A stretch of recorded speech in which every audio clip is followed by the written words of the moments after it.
Hello, welcome to Swiss Watch Game. Welcome to another collector video. Today is a very special one. I'm here in Bottrop, Germany with Constantin Buschmann. Constantin, how are you doing? I'm good. Thank you for coming. So what do you do for a living? Because BRABUS, for those who don't know, is a very, very big name in the car space industry. It's interesting how it all developed, to be honest. I mean, BRABUS was started by my father, Hublot Buschmann, in the 70s, so almost exactly 45 years ago. And it has developed into a worldwide renowned tuning brand. It's got its clientele in the high-end car space. And then from there on, we went into boutique car manufacturing, special editions of cars, very, very select, super individual rides that people spec out with today over 22 million options to choose from. And we focus on one-offs. It's building your dream car that brings you to BRABUS. And today, it's as much a company run on passion than it has been the last 45 years. My grandfather ran his first car store on passion. My dad was the most passionate person I knew. When he founded BRABUS, he did it for 40 years. I spent a long time working alongside of him.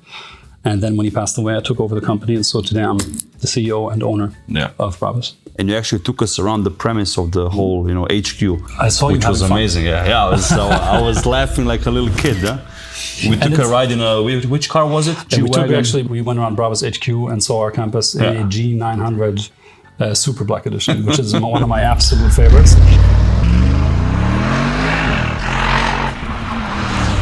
With a few Marco horsepower. got to see almost everything that we have to offer here, even some things that we'll publish in the next couple of months. So I think you got an okay review. Yes, yeah, it was fine, nothing special. No, I almost died in the car. You 900 horsepower. It's actually funny because what we do today is about luxury products. It's about mechanical products. It's about chasing what we call the BRABUS 1 second wow effect. So every single product that we build, we want it to be instantly recognizable. Yeah. We want you to see it, recognize it, fall in love with it, buy it within a second. So it's about a visceral, emotional reaction to a product. And the products that we build today are actually very close to watches. They're not the same. Your boat isn't a watch, the car isn't a watch, of course. But they're mechanical, they're luxury products, they're emotional products. And they have, you look at it, you have an immediate reaction.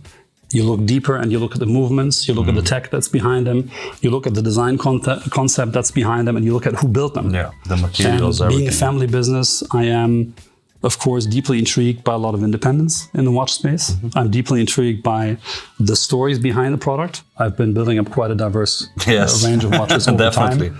And I've tried to bring out pieces from different brands that have a story. Yeah, it's cool because many of these watches on the table we haven't seen before, obviously. So it's really cool to introduce this to my audience. I thought so because on your channel, I see so many watches that are absolutely rare and fantastic. Yeah. And I mean, before we jump into this, I quickly just want to acknowledge that your channel has been doing so much for the watch community. It's by far one of the most interesting channels out there. Thank you. This is not sponsored, by the way. No, it's not. I would never say it if it were, because I think I'll pay him later.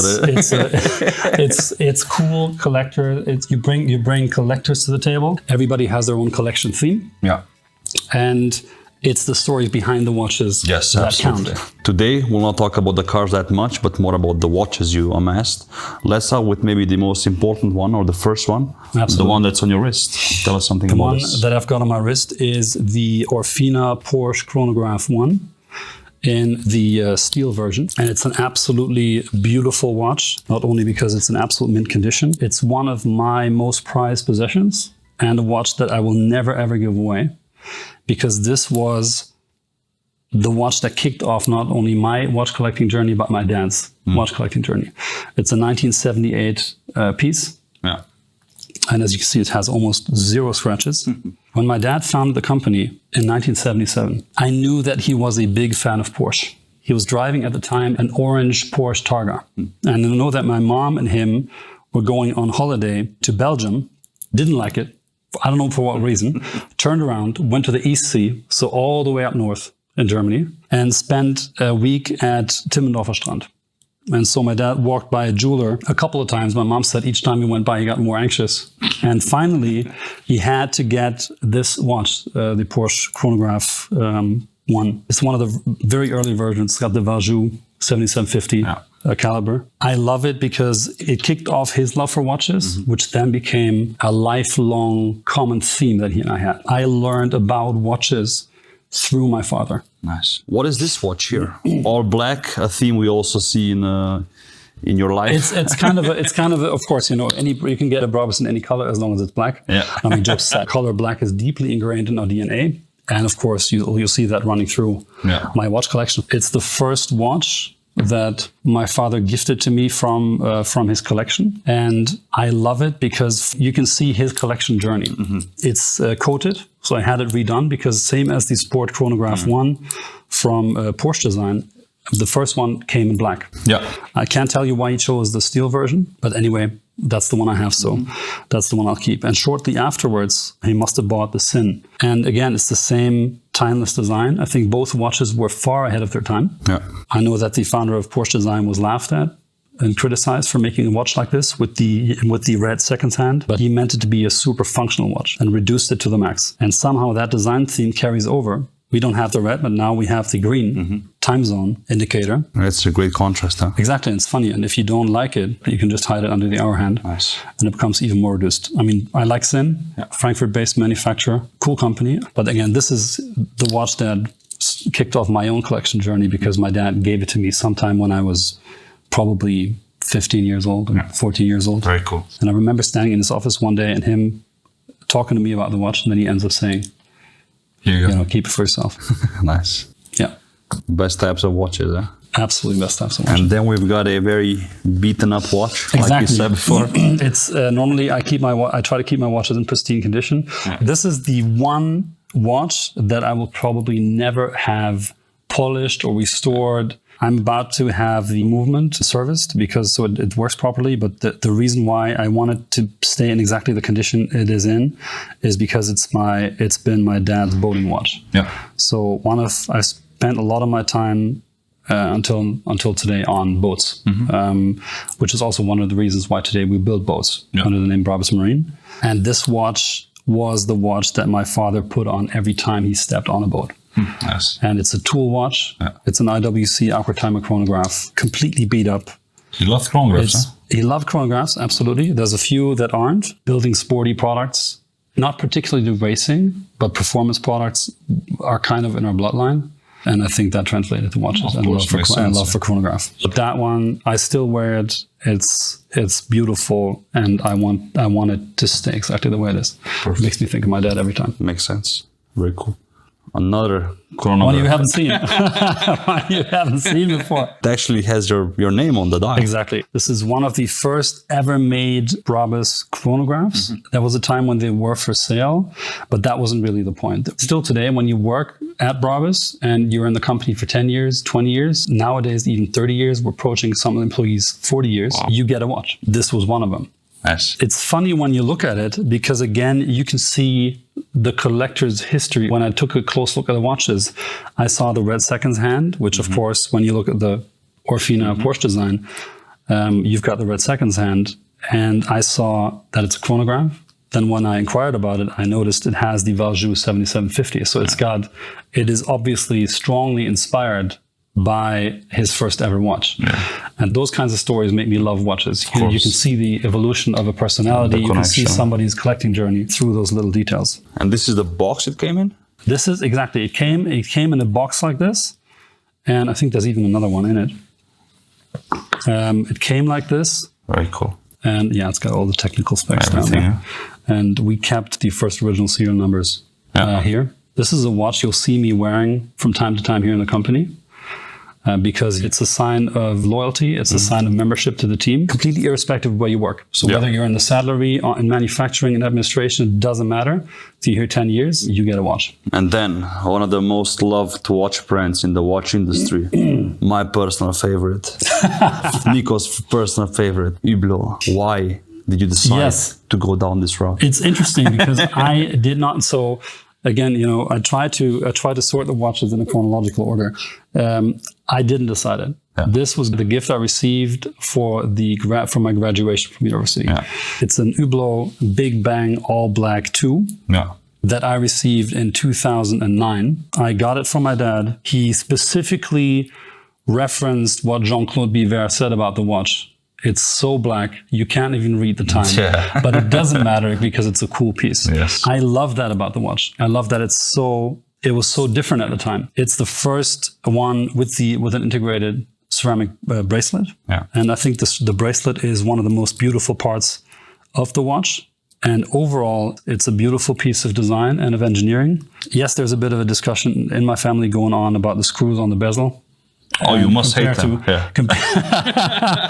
They must piss you off. You put them next to a 15500 Royal Oak, and you look at the positioning of the screws, and yes, that is a bit of a discussion. However, just to give you some reference, before this box was like this, it can't be. It has to be like this. Yeah. So the screws are messing me up. I see I'm a bit of a monk. Overall, I love this watch. I love what it represents. I actually got to meet Jean-Claude Biver's son, who you did a video with. Yes, Pierre Biver, Pierre. Cool guy. And discuss Hublot watches in detail. So that's a cool memory because I have the original card that came in the box. And as you can see, it says, for your bachelor's exam 2009, your father. Nice. Very cool. You spoke about this IWC. How did you get to this one? Or what's the story behind it? Again, this is family history. It's an IWC automatic, 42 millimeter with a 7-day power reserve. This is my father's watch. I know I've said this a couple of times because, again, I was inspired to get into watch collecting by him. But you ask anybody on our team, anybody that he worked with, what was Bodo's watch? This is the watch they would talk about. Red gold IWC Portugieser automatic. Till today, beautiful design. It's the one with the older caliber, the 5001. And I absolutely love it. It's funny because this watch kept me from round dress watches for a while. Yeah. Because until today, whenever we will sign a big contract, or whenever I will sit with a very important client, especially for the signatures, you'll see me wear this watch because it reminds me of him. It's kind of a special bond. I have the same with the pen. And I actually had a special box made for that specific pen that he used for big signatures. I try to keep up that tradition. Let me explain it this way. I worked alongside my dad for a long time. And we are a family business, and I hope we'll always stay a family business. And now when I took over the company, because he suddenly passed away in 2018, and luckily I had been in the business long enough, I was prepared to take over the business. It was a lot of work. It was drama. It was a tragedy, but we made it. And today the company, knock on wood, but the company is prosperous. We're growing and churning out new products almost every month. That was a lot of hard work. And when I had succeeded him as the CEO of this company, and I had completed my first year, I knew that I wanted to gift myself something that would remind me of him. And I knew that it was going to be an IWC, and I knew that I wanted it to be different from a round dress watch. And there's a funny parallel because I was actually at the North Sea at the time, and I was walking by the jewelry shop every single day looking at the IWC Ceratanium double chronograph, which I loved because it has a double chronograph function. It's a black appearing watch. Yeah. It's got the red tip to the seconds hand. It's got the red ring around the split pusher. And that intrigued me completely. Yeah. And so that became the piece that I got for myself after 1 year of being at the head of this company. Yeah, it's in line with the Orfina. It's in line with because it continues IWC. that tradition. You've got the Orfina, Porsche, you've got the Sinn, the Portugieser. And then we jump into the haute horlogerie of German watchmaking, Lange & Exactly. From Glashütte. I'm a big fan of Lange. We are a German company. We're tech-based. We are a family business. So there's a lot of things that lead me to be a fan of Lange & Söhne. But this was the watch of my best friend, Max. So shout out, Max, if you see this. It's an A. Lange & Söhne platinum time zone. Yeah. And one day, Max comes to me. He tells me, he wanted to get a car. So he did some sort of deal with himself. So we have this discussion going back and forth of me telling him it's an A. Lange & Söhne platinum watch. There's, I don't know how many in Germany, not too many. It's a watch you don't sell. For sure. Yeah, but I want to get this car, and so we go back and forth. And in the end, of course, what had to happen was that I said, okay, fine, I'm going to buy the watch from you. And it's been one of my favorites ever since, and because of that story. Yeah, of course. And then you jump into the haute horlogerie of Swiss watchmaking with Patek Philippe. And not any regular Patek Philippe. You decide to go all the way. No, to the top. Every watch manufacturer has their origins, and every watch manufacturer has sort of pivotal moments in their history and product lines that truly represent what they stand for. Mm-hmm. And at Patek Philippe, I think the perpetual calendar chronograph over the last, decades or even hundreds of years have been what really made the brand. Yeah. And so the one watch, it was one of my absolute grail watches, and that I wanted to get was the 5270P-001 with the salmon colored dial. Oh, it's amazing. It's an absolutely amazing watch. This is more different from other watches I have. I think it's a cool collector's piece. Yes. And I'm just in love with the dial. It's iconic.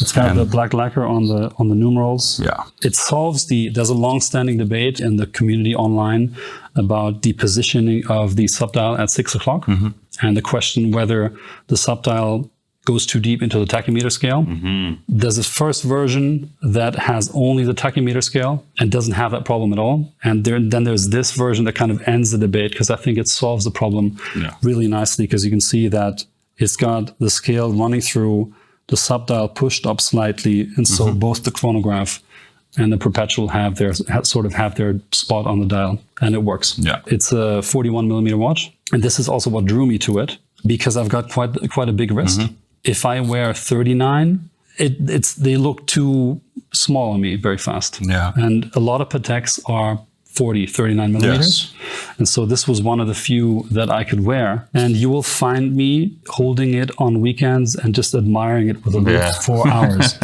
It's the craftsmanship is, this is Patek Philippe at its best. Yes. And I can't tell you how many hours I've been spending just looking at the movement at work. Yeah. For me, that is pure meditation. Then we go to Vacheron Constantin. Exactly. It's an unusual watch. Yes. A very, very small watch. Yes. Immediately when you came in and you saw the watches for the first time, you saw, it's an AP perpetual calendar. But it's actually not. A lot of people know the 36 millimeter APs from the 80s. I believe this is a watch that my father bought when he first attended the Geneva car show. And now I'm saying as an exhibitor, but actually I'm still confirming whether that was as an exhibitor or as a visitor. But I think it could have been as an exhibitor for the first time. And they went into Geneva, into the city.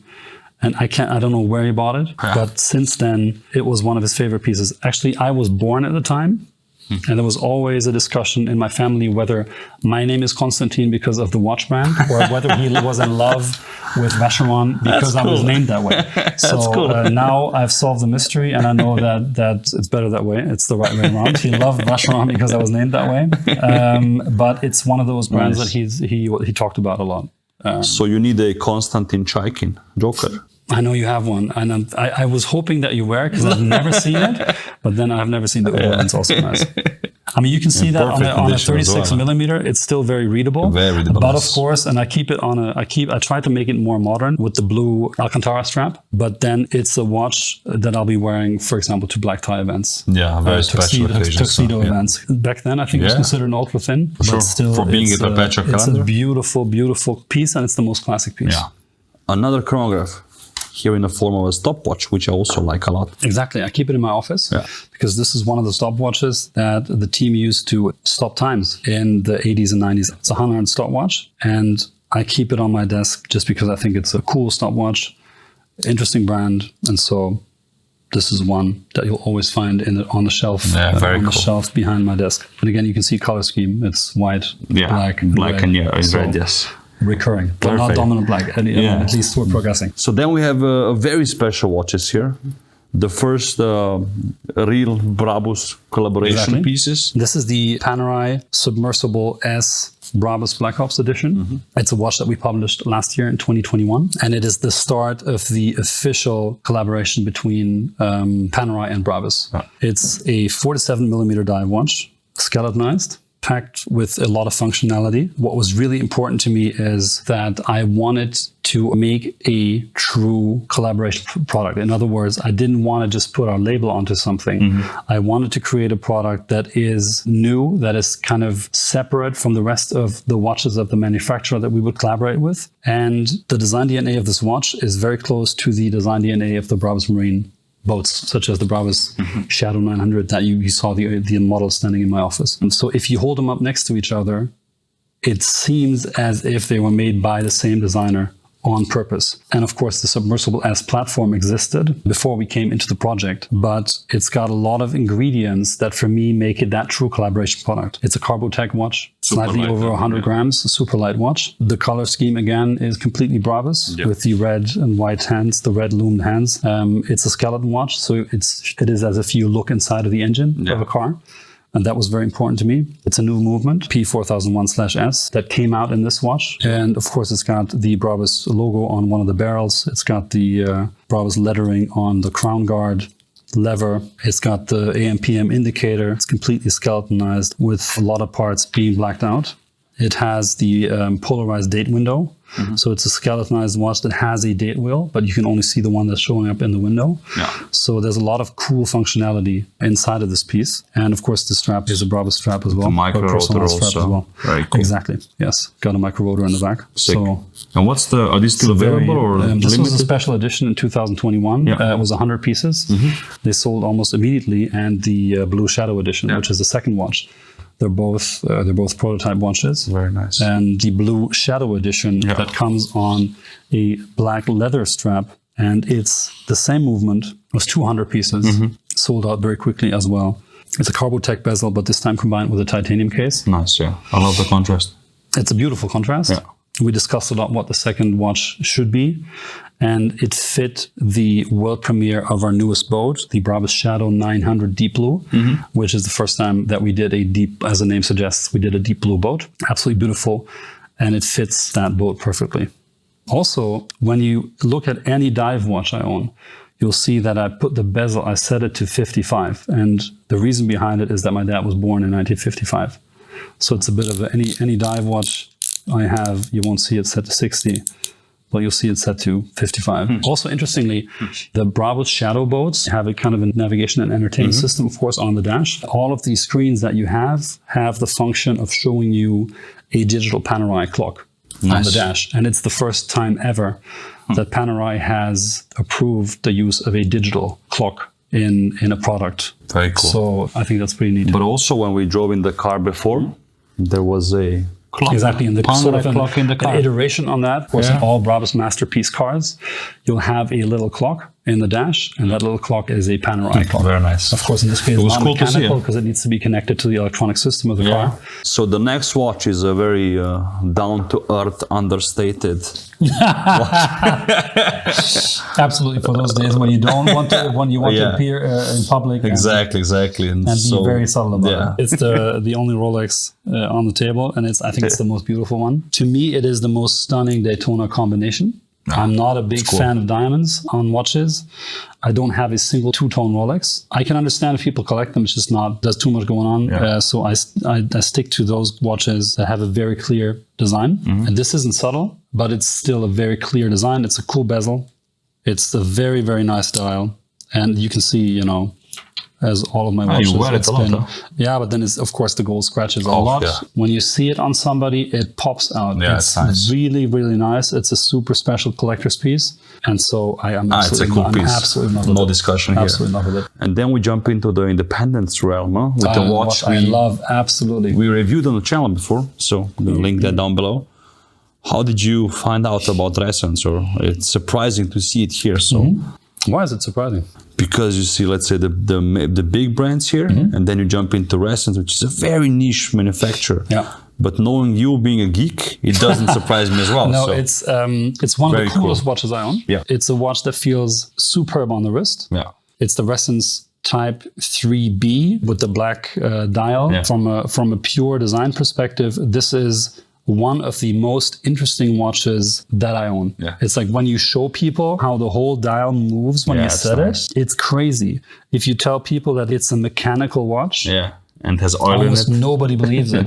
When you tell them there's oil in it, I think it's like 38 milliliters of oil in it, and you tell them about the mechanism to prevent it from getting too hot or too cold, and it even has the little oil temperature indicator, people don't believe you. And it was criticized in the beginning because it's got a simple movement, but the simple movement is only the base of the watch. Yeah, exactly. And then you've got the membrane, the movement connected with magnets through the membrane. That basically move it around. And then the magic really starts. The oil kind of makes the mechanical character of the watch disappear and sort of sucks up all the elements. The dial pops on the glass. On the glass. It's more readable. You can't see the difference between the glass and the dial. Absolutely beautiful, super unusual. This is way more of a conversation starter than any Rolex. And of course, this fits what we do on a daily basis almost perfectly, and it is unlike any other watch. I think they're going to go a long way. I hope they will come up with more variants, because this is super unique. I find myself gravitating towards micro brands and towards smaller brands, because oftentimes they've got quite an interesting story, and it reminds me of our own story. Another independent, now family-owned company. The black is dial here. Quite stunning when you see it in person. Yeah, it is. This is the 39 millimeter Moser Venturer Concept Vanta Black. Yeah. I am in love with their case shapes, and I am in love with their dials. Yeah. Now, I saw the Concept Vanta Black at Watches and Wonders 22 this year in Geneva. Yeah. I searched for a bit more, and then I saw this Venturer. This is nice. And I decided on the 39 because the Vanta Black, the blackest black, that they say absorbs 99.965% of all light, makes the watch appear bigger. It's interesting because normally black makes the watch appear smaller. It's a stunning combination. Yes. The movement is absolutely perfect. In-house, it's got the hairspring. Everything that makes Moser who they are.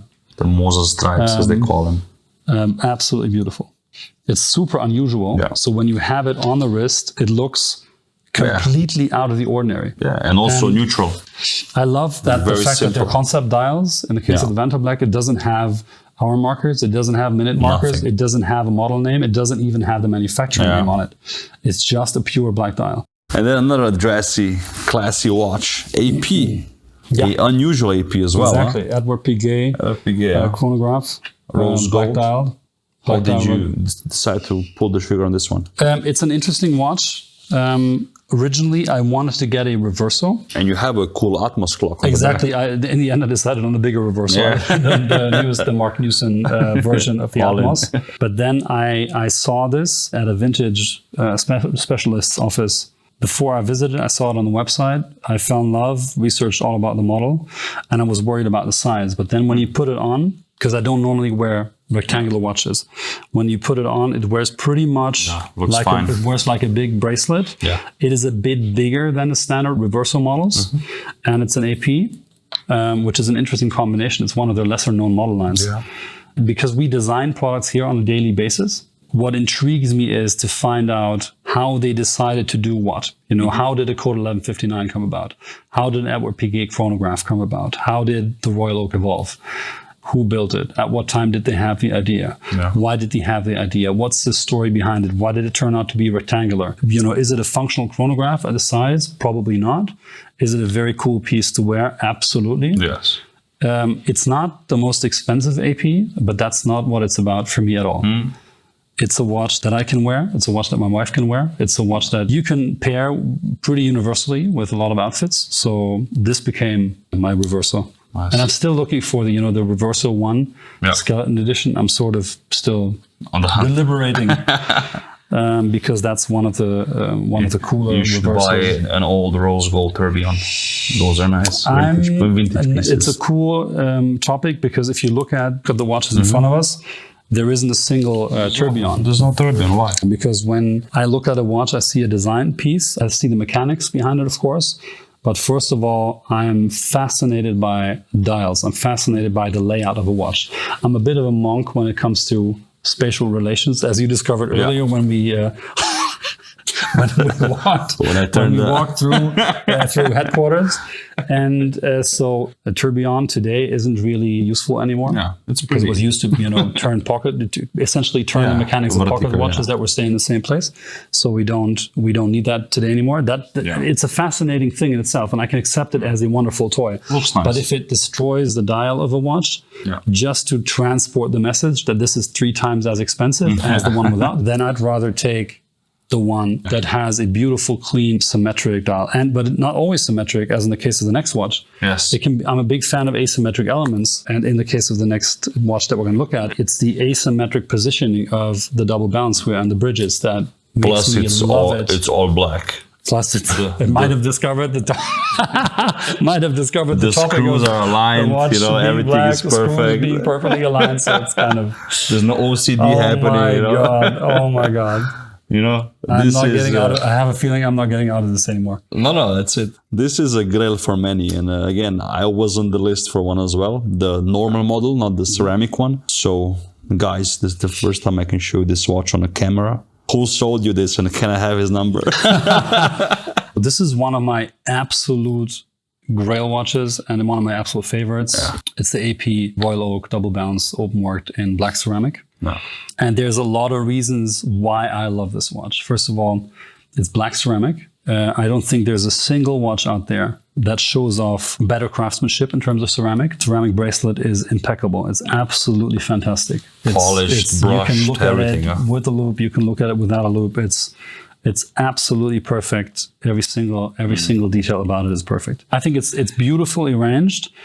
I like the mechanism of the double balance because it's fresh. It's something newer. We haven't seen it as often. And I prefer this over, for example, the black ceramic perpetual. Yeah. Because this watch doesn't pretend to be anything else but a mechanical showcase. It's, again, you can see inside the engine. You can look under the bonnet. That's beautiful. And it's simply a very beautiful, bold, sophisticated showcase of what AP can do in terms of decoration of movements. Yeah. And what I do a lot is just, to stop the movement, play around with it, wind it up, see how everything works. Yeah.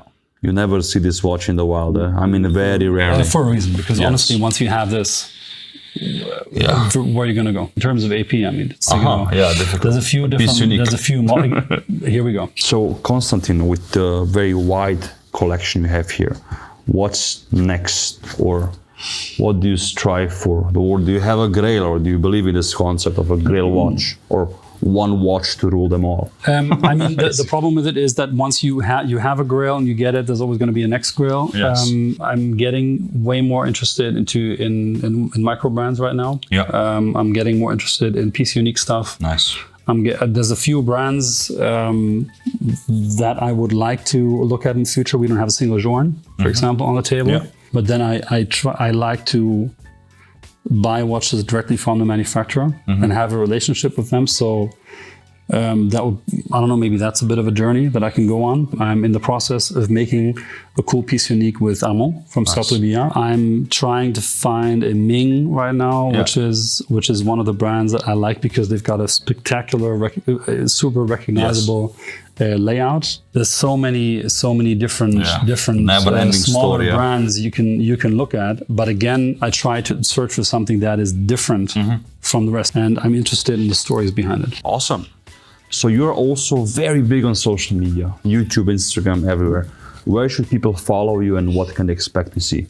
Because I see YouTube, you're big on personal vlogs, cars, everything. Normally, as a CEO, you have a job. Yeah. And I can tell you that it's been quite the journey, because that job is a demanding job. And to do social media on the side doesn't really work. So you have to integrate it into your daily life. The way it happened is that about 2 years ago, I sat down with a couple of entrepreneurs in Germany, and they were complaining about the image of entrepreneurship in general. And I asked them, it was like 30 people, because I'm on the board of the biggest family business association in Germany, Die Familienunternehmer, oder die jungen Unternehmer, the young entrepreneurs or the family entrepreneurs in English. And I asked everybody, who was doing something. And at the time, nobody was. And I said, okay, fine, then let me think about how I can combine doing social media for my brand and at the same time taking people on a journey to showcase what the life of an entrepreneur is like. Yeah.